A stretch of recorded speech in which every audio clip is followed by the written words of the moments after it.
Assalamualaikum warahmatullahi wabarakatuh. Perkenalkan, nama saya Lintang Syarati dengan NPM 192302338. Di sini saya akan menjelaskan tentang anggaran biaya administrasi dan umum.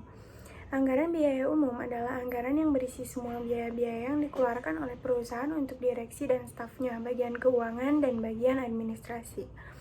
Anggaran administrasi yaitu anggaran yang berisi biaya-biaya yang dikeluarkan oleh perusahaan untuk kegiatan-kegiatan yang menunjang usaha perusahaan di luar kegiatan pabrik. Jadi, biaya administrasi dan umum adalah semua biaya yang terjadi dalam hubungan dengan fungsi administrasi dan umum, meliputi biaya dalam rangka penentuan kebijaksanaan, perencanaan, pengarahan, dan pengawasan terhadap kegiatan perusahaan secara keseluruhan. Termasuk dalam biaya ini adalah biaya dari direktur dan staf, pemimpin tertinggi di perusahaan, bagian umum dan personalia, bagian humas dan hukum, bagian keuangan, dan bagian akuntansi. Selanjutnya ada beberapa tujuan penyusunan anggaran, diantaranya yang pertama, untuk menyatakan harapan atau sasaran perubahan secara jelas dan formal. Hal ini bertujuan agar bisa menghindari keracunan dan memberikan arah terhadap apa yang hendak dicapai manajemen. Yang kedua, untuk mengkomunikasikan harapan manajemen kepada pihak-pihak yang terkait sehingga anggaran dimengerti, didukung, dan dilaksanakan. Yang ketiga, untuk menyediakan rencana rinci mengenai aktivitas dengan maksud mengurangi ketidakpastian dan memberikan pengarahan yang jelas bagi individu dan kelompok dalam upaya pencapaian tujuan perusahaan. Selanjutnya, ada fungsi penyusunan anggaran, yaitu yang pertama, perencanaan. Perencanaan ini membantu manajemen meneliti dan mempelajari segala masalah yang berkaitan dengan aktivitas yang akan dilaksanakan. Dengan kata lain, sebelum merencanakan kegiatan, manajemen mengadakan penelitian dan pengamatan terlebih dahulu. Yang kedua, ada koordinasi. Koordinasi ini membantu mengkoordinasikan faktor manusia dengan perusahaan. Maksudnya adalah seringkali terjadi kasus di mana manajer tidak tahu apa yang akan dilakukan di tahun-tahun mendatang. Maka dari itu, penyusunan rencana yang terperinci berupa anggaran membantu manajemen mengatasi masalah itu, sehingga ia kembali merasa adanya hubungan antara kemampuan dengan perusahaan yang dipimpinnya. Yang ketiga, ada pengawasan. Pengawasan ini dapat melaksanakan tugasnya melakukan evaluasi atas pelaksanaan pekerjaan dengan cara membandingkan realisasi dengan RKAP dan melakukan tindakan perbaikan apabila dipandang perlu. Adapun kegunaan atau manfaat dari anggaran biaya administrasi umum secara umum memiliki kegunaan sebagai berikut. Yang pertama, sebagai pedoman kerja. Yang kedua, sebagai alat manajemen untuk menciptakan koordinasi kerja.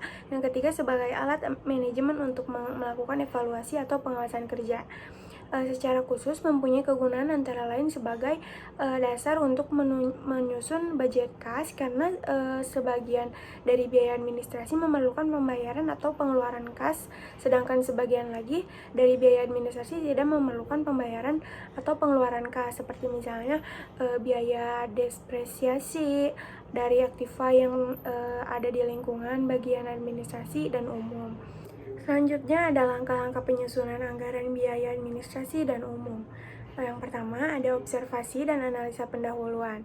Langkah ini penting di dalam memastikan semua masalah yang harus diketahui dan memilih luasnya kegiatan yang dapat distandarisasikan, serta untuk membantu mengeliminasi kelemahan-kelemahan yang sifatnya rutin.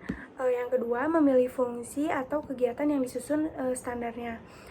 Standar biaya administrasi dan umum hanya dapat disusun untuk fungsi atau kegiatan yang presentasinya dapat diukur serta pasti dalam bentuk standar pengukur.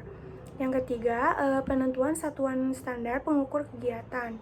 Satuan standar pengukur untuk suatu bagian atas subbagian kegiatan administrasi umum tergantung pada kegiatan khusus yang dilakukan oleh bagian yang bersangkutan, sehingga dapat dipakai alat pengukur presentasi.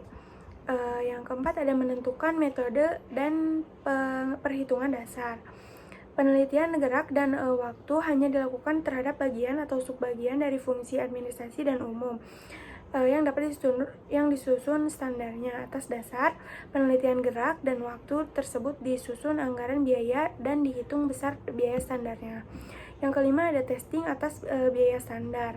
Setelah biaya standar dihitung, maka standar tersebut harus dites terlebih dahulu untuk mengetahui apakah praktis dipakai atau tidak. Yang keenam ada aplikasi akhir. Dalam aplikasi akhir ini, dari standar memerlukan penjelasan dan keikutsertaan para pelaksana sesuai dengan tanggung jawab atas pekerjaannya masing-masing. Karena yang akan diukur presentasinya adalah para pelaksana tersebut. Sekian penjelasan dari saya. Maaf bila banyak kesalahan. Terima kasih. Wassalamualaikum warahmatullahi wabarakatuh.